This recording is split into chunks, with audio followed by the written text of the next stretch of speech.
اعوذ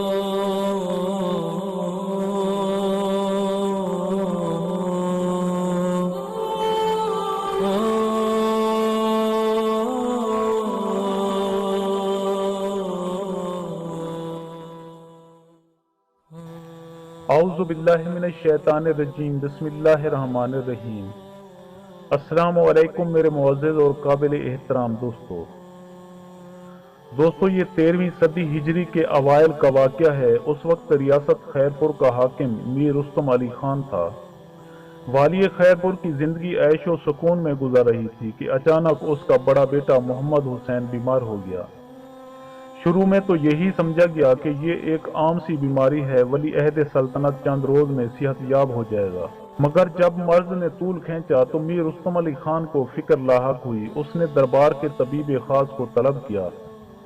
سرکار، پریشانی کی کوئی بات نہیں۔ طویل معائنے کے بعد درباری طبیب نے عرض کیا، مرض کی تشخیص ہو گئی ہے، میری تجویز کردہ دواؤں سے شہزادہ چند دنوں میں شفا یاب ہو جائے گا۔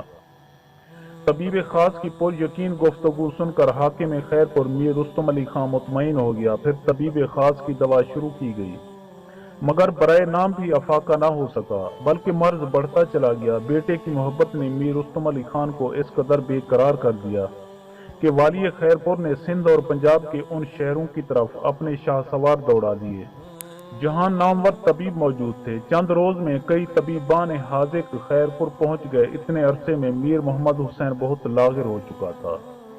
ماہر اور تجربہ کار حکیموں نے ولی عہد سلطنت کا معائنہ کیا اور مبہم لہجے میں مایوسی کا اظہار کر دیا۔ انسانی علم کی حدیں ختم ہو گئیں اور جڑی بوٹیاں اپنا اثر کھو چکیں۔ اب شہزادے کو دواؤں سے زیادہ دعاؤں کی ضرورت ہے۔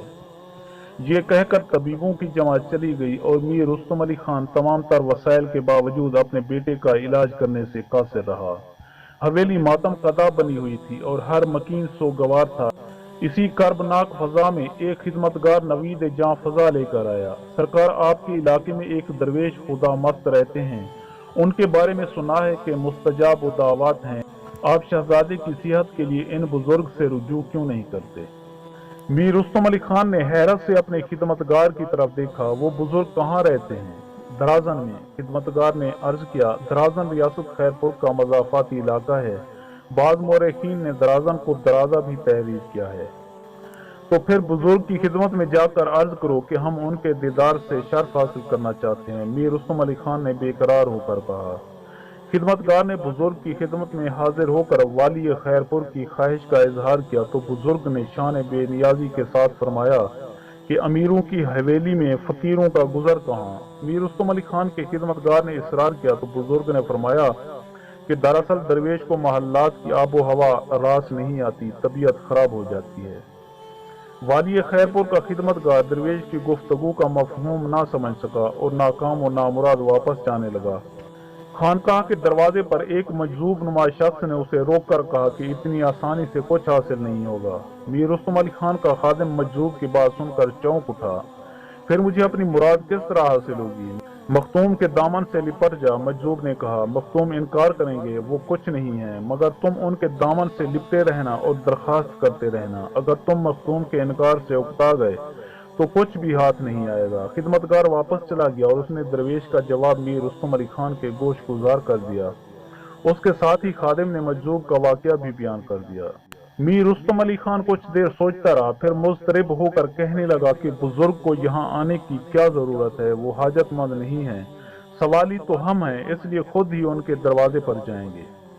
پھر میر رستم علی خان اپنے امراء کے ساتھ درویش کی خدمت میں حاضر ہوا اور ولی عہد سلطنت کی شفا یابی کے لیے بزرگ کی دعاؤں کا طالب ہوا۔ درویش نے ایک غمزدہ باپ کی التجا سنی اور بے نیازانہ لہجے میں کہا کہ جب سارے طبیب ایک بیمار کا علاج کرنے سے قاصر ہیں تو پھر میں کیا کر سکتا ہوں؟ نہ مجھے حکمت آتی ہے اور نہ میں جڑی بوٹیوں سے واقف ہوں، میں تو شیخ کی خدمت میں دعا کے لیے حاضر ہوا ہوں۔ میر رستم علی خان نے عرض کیا، میری دعاؤں کی قبولیت پر تمہیں یقین ہے؟ بزرگ نے والی خیرپور سے پوچھا۔ میں نہیں، ساری دنیا کہتی ہے آپ مستجاب الدعوات ہیں، میر رستم علی خان نے عرض کیا۔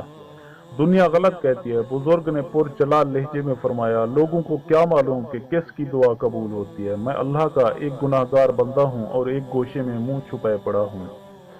मीर रुस्तम अली खां अपनी खिदमतगार की ज़बानी मजलूब की बातें सुन चुका था, इसलिए वो अपनी जिद पर कायम रहा। शेख, आप कहीं भी रहें मगर मुस्तजाब दावत हैं, मैं आपका आस्थाना छोड़कर कहीं नहीं जाऊंगा।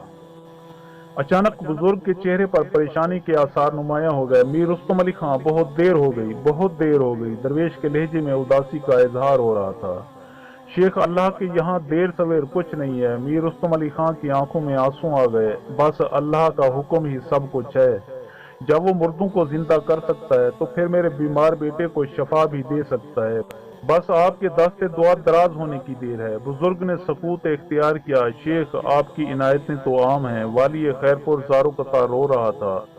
फिर मेरे बेटे के लिए आप दुआ क्यों नहीं करते? बुजुर्ग ने गमज़दा बाप को तसल्ली देते हुए कहा कि मीर रुस्तम अली खां, अब तुम जाओ, अल्लाह तुम्हारे बेटे को शफा बख्शेगा। मगर बहुत देर हो गई है। वली अहद सल्तनत की जान के लिए बहुत बड़ा सदका देना पड़ेगा। शेख, मैं अपने बेटे की खातिर बड़े से बड़ा सदका दे दूंगा। मीर रुस्तम अली खान ने बुजुर्ग के हाथों को बोसा देते हुए कहा, मैं वली अहद के लिए अपनी सल्तनत भी लुटा दूंगा। नहीं मीर रुस्तम अली खां, वो सदका तुम नहीं दे सकोगे। दरवेश ने पुरसोज लहजे में कहा, वो सदका हम ही देंगे, तुम्हें फर्जंद की जिंदगी मुबारक हो। आखिर वाली खैरपुर मीर रुस्तम अली खां वापस चला गया। हवेली पहुंचकर उसने नाकाबिल यकीन मंजर देखा। वली अहद सल्तनत मीर मोहम्मद हुसैन के चेहरे की मुर्दनी खत्म हो गई थी और अब उसके चेहरे पर जिंदगी के आसार नजर आने लगे थे। जब मीर रुस्तम अली खां वापस चला गया तो दरवेश ने सज्जे में सर रख दिया और निहायत रिकत आमेज लहजे में दुआ करने लगा।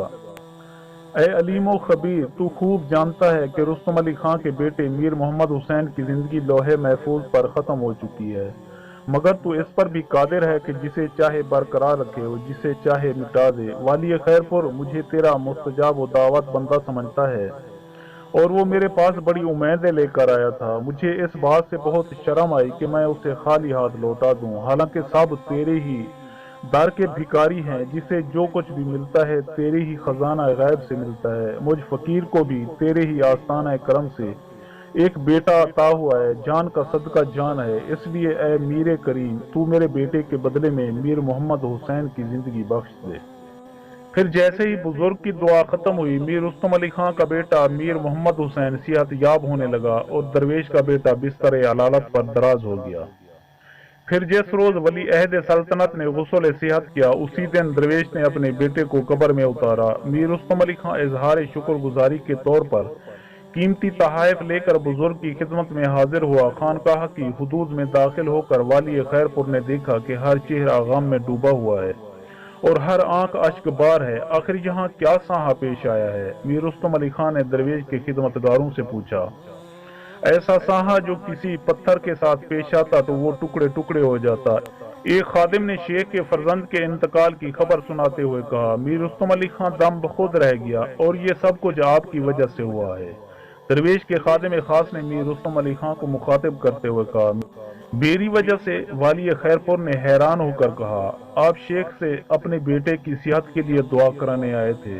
खादिम खास ने वजाहत की, मगर शेख की आंखें देख रही थी कि वली अहद सल्तनत का वक्त पूरा हो चुका है, इसलिए हमारे मखतूम ने बारगाह जुल जलाल में अपने बेटे की जान का सदका पेश कर दिया। ये सुनकर वाली खैरपुर को सख्ता सा हो गया।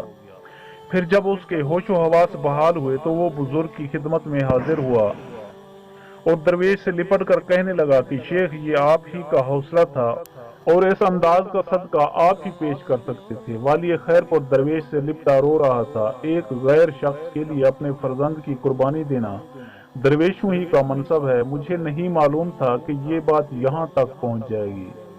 बात जहां तक पहुंचना थी पहुंच गई। दरवेश ने मीर रुस्तम अली खां को अपने से अलग करते हुए कहा, मुशीयत में यूं ही लिखा था, तुम्हें वली अहद सल्तनत की जिंदगी मुबारक हो।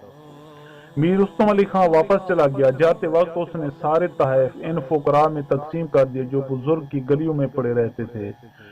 दोस्तों, ये करीमो नफ्स, हौसलामंद और जांबाज दरवेश सिंध के मशहूर बुजुर्ग हजरत सचल सरमस्त रहमतुल्लाह अलैह थे, जिन्होंने एक गमज़दा बाप को पुरसुकून देखने के लिए अपने बेटे की जान का सदका पेश कर दिया था। दोस्तों, मैं उम्मीद करता हूं कि आपको मेरी ये वीडियो अच्छी लगी हो। अगर आपको मेरी ये वीडियो अच्छी लगे तो प्लीज़ आप मेरे चैनल को सब्सक्राइब और इस वीडियो को लाइक ज़रूर कीजिए اور اپنی قیمتی آراء کا اظہار نیچے کمنٹ سیکشن میں کرنا مت بھولیے۔ شکریہ، خدا حافظ۔